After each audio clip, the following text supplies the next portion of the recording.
ఉన్నందున విశిష్ట మహిళలు తొందరగా వెళ్ళవలసి వచ్చేది.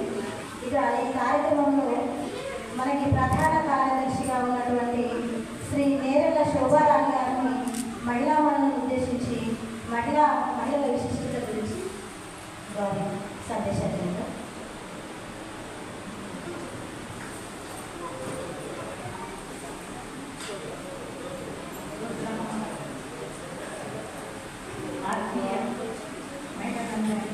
అంతర్జాతీయ మహిళా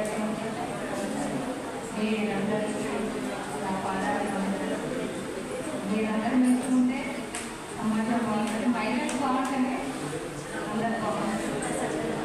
ఆరోగ్యమే మహాభాగ్యం ఉన్నారు. ఇంటికి దీపం ఇల్లాలన్నారు.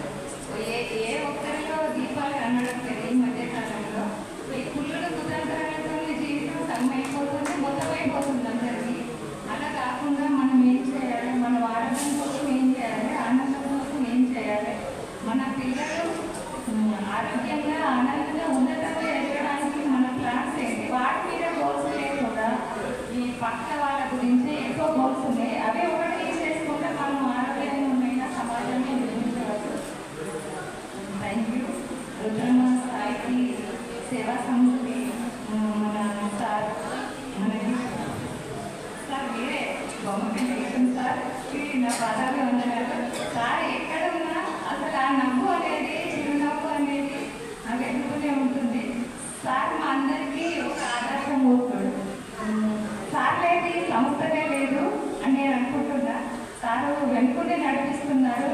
మన సుజాత గారు ముందుండి నడిపిస్తున్నారు. అలాగే సునీత మేడం గారు నాకు వీళ్ళందరితో ఆత్మీయ అనుబంధము ఒక 6 సంవత్సరాల నుంచి ఉంది.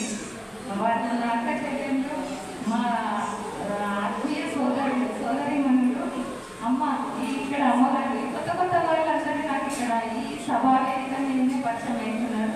ఇంతమంది నుంచి మహిళామూర్తులతో మా సంబంధం కొనసాగుతుంది.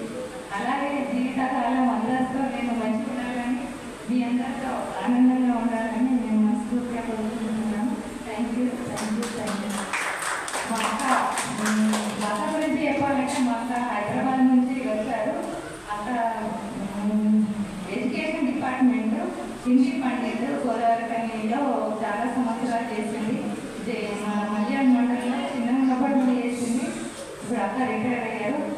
మన సునీత మేడం ఎక్కడ ప్రోగ్రామ్ చేస్తుందని మరీ ఒక నెల రోజుల నుంచి అడిగి ఇక్కడ దాకా వచ్చింది. అక్క అంత కష్టపడి అక్క మా కోసం, మా రుద్రమ సేవా సంస్థ కోసం, అలాగే మా స్నేహితురాలు హైదరాబాద్ నుండి, వీళ్ళిద్దరు హైదరాబాద్ నుండి వచ్చారు. వాళ్ళిద్దరు ఇక్కడే ఉన్నారు. వాళ్ళకు నా ఆత్మీయ ప్రణామాలు.